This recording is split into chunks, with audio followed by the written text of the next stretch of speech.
Bunnings Trade Sydney SuperNight, and a great night of racing. Cool to see supercars back under lights and racing for real.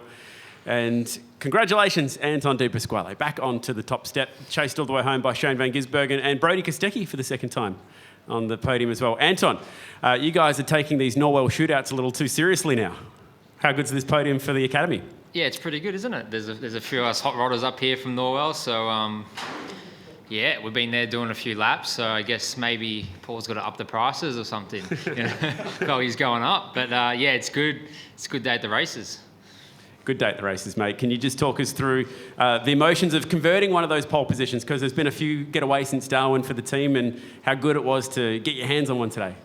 Yep. Yeah, it's good to convert, obviously, to first position. But you had a couple get away this year, a couple for me, a couple from the car. So yeah, to have a smooth day is good. Obviously, we've got a few more weeks here, so seemed pretty racy so far. So hopefully we can keep going for some more. But obviously the competition is going to be tough. So we started off on the good foot after a long break. So we'll keep hopefully pressing on.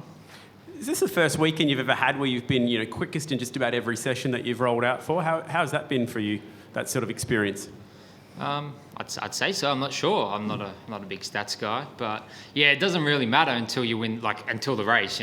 Practice doesn't mean anything it only means at the time, and then you get to qualifying. That doesn't mean much once the race starts, and then obviously the race is the most important bit. So that's the only one we really care about. At the end of the day, it's good to do fast laps, but yeah, it's converting the races is really what we want. So to get one of those straight up after long break's good. We've obviously all worked hard in the break, so to reward the whole team for all their efforts is awesome. Nice work tonight, mate. Congrats. Cheers. Take it over to Shane. Your thoughts on getting back into a race, because we were all sitting here yesterday talking about practice, but it's much cooler talking about a race. So just your thoughts on how that one played out? Yeah, the first couple of laps were really cool, and after the pit stop with the tyre differences, but standard when you balance out, it's so hard to follow around this track with the aero wash. So yeah, need a big differential in speed to make passes, but that's why I was pretty desperate on the first lap to get as many as I could, and thankfully got off the line good and made some good decisions, I guess, at turn 2 and worked out all right. The team found a little bit of damage to the right rear tyre after it came off in your pit stop. Did they tell you about that in the second half of the race? Did they tell you to cool it off a little bit because of that? I got told about it, yeah. Did that affect the way you had to drive the rest of the race?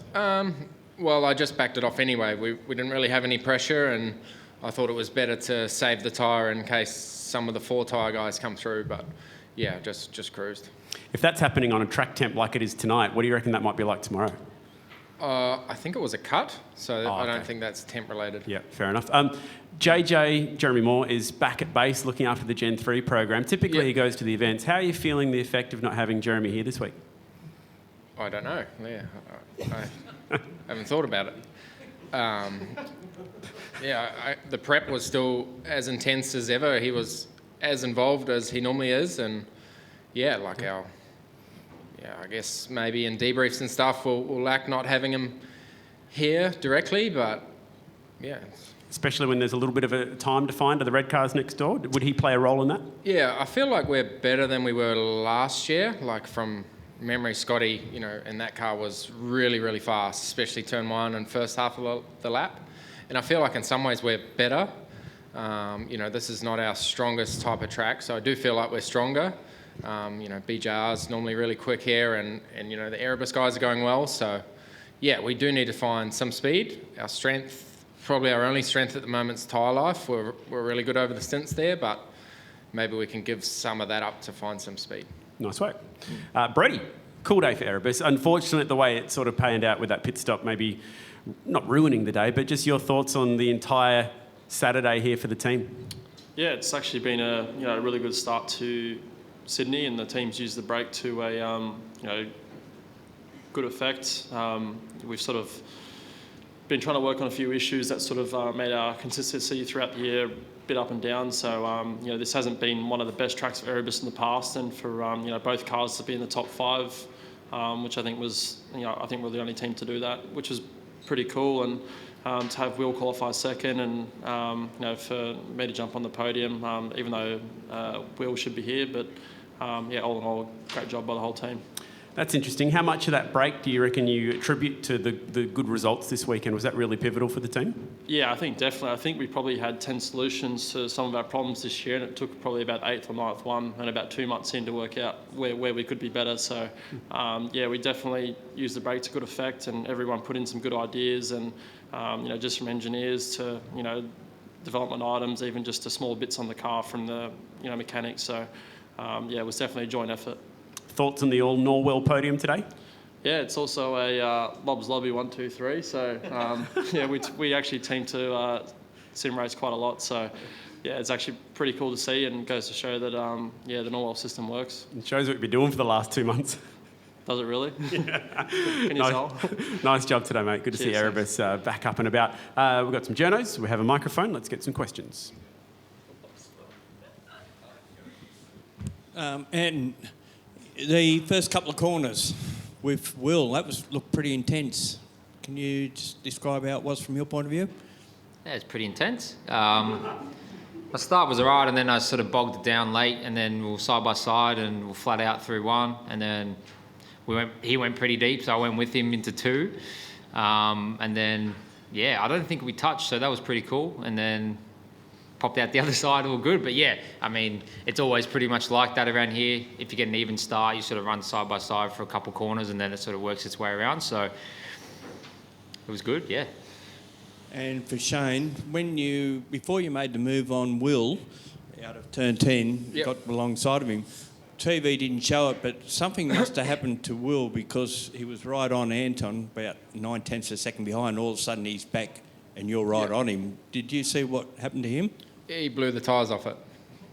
It just went bang like that. Yeah, he just started sliding, and he dropped off, and then he came straight back at Anton, and I thought, shit, he's got some pace, and then it just blew up.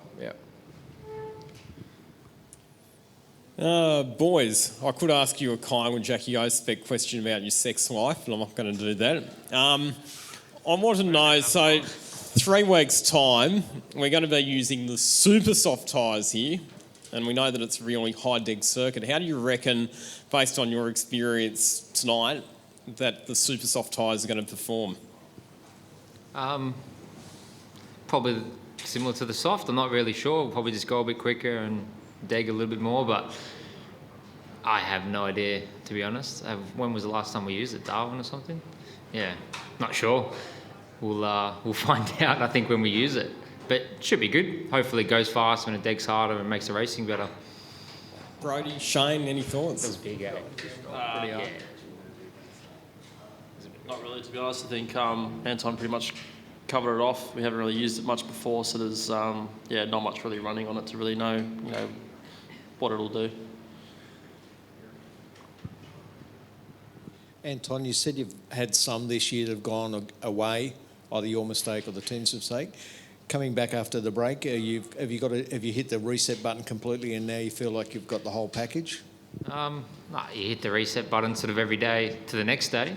But I guess it was kind of good and kind of bad having a big break. Being in a new team, you want to be doing as much as you can. So a big break's not necessarily the best thing, but at the same time, we've had a bit of time to think about it, think about what's been good, what's been bad, and sort of come here with what we think's going to work, and it's sort of played out that way. So, goods and bads, but I don't know about a reset button. That's, you sort of reset, we're going to reset tonight and go again tomorrow fresh. So, but there's been a few that's gone away, so we want less of that to happen in the future.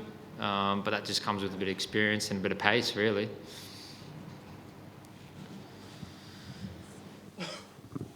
Knew I should ask my questions before Lockie did, but anyway. Brodie, you were one of the 4 tyre guys. Any compromise looking ahead to the 2 races tomorrow? Oh yeah, probably definitely tomorrow. Sort of with what happened with Will's pit stop. I'm not really sure what happened. I haven't really had enough time to speak to everyone, but definitely with the heat tomorrow, it'll probably hinder us quite a bit. So we'll just have to work through that. And Anton, obviously, congratulations. There's something that it looks like really clicks with you in this track. Would you agree? Not sure. I think my car's pretty fast, and I'm sort of wheeling it as fast as I think it can go. So I don't know if it's a track thing or you roll out of the truck and the thing's in a window and you're sort of only making small changes and sort of fixing small issues. you sort of set yourself up for a good day. So that's sort of where we rolled out. Where we've sort of struggled this year rolling out of the truck. We've been fighting it a bit and then sort of getting better and better as the weekend goes on. So, yeah, we've kind of rolled out better than what we have, and then we're just working on small changes, not throwing the kitchen sink at it. So that's a good thing. But yeah, I mean, so far so good. But we've got 3 weeks of this and tomorrow, so everyone's going to be pushing hard. The guys next to me are going to be pushing hard, so we're not sitting still. But you were gapping everyone in the shootout. There was, half a second, and then in the race you've got another 5 seconds. So are you surprised by that pace at all? Not really. Like, I think in the race, for probably half the race, Shane was faster than me. So if he started next to me, we probably would have had a close race the whole race, whatever way it went. So, I mean, my thing looked after his tyres pretty good in the second stint. Will was pushing me pretty hard in the first one, so it wasn't ideal. But, yeah, I mean, the pace is good so far, but everyone else will be steaming quite hard towards us, so we can't really sit still. And we can see, obviously Will's had a rough start to the weekend with some issues, so he's going to be fast too. Probably come tomorrow, he was this morning. So yeah, we can't sit still. We've got to always make changes and try and go faster. That's sort of how we do it. And also wanted to ask you about the message on your cars this weekend to Godot and to Gary Dumbrell. So I know that Will's got a connection, and DJ was obviously a close friend of Godot's. So what's it mean to the team to sort of have that commemorative message to Gary Dumbrell? Yeah, I mean, me personally hasn't had much connection with those guys, but a lot of the people in the team, through the years have obviously worked for them or raced with them or been friends with them. So when something tragic like that happens, you want to do your bit, and that's our bit this weekend. So it means a lot to the people that know them personally, and obviously, hopefully, we pay our respects as best as we can. Right, thanks guys, well done, and that wraps up Saturday Bunnings Trade Sydney Super Night.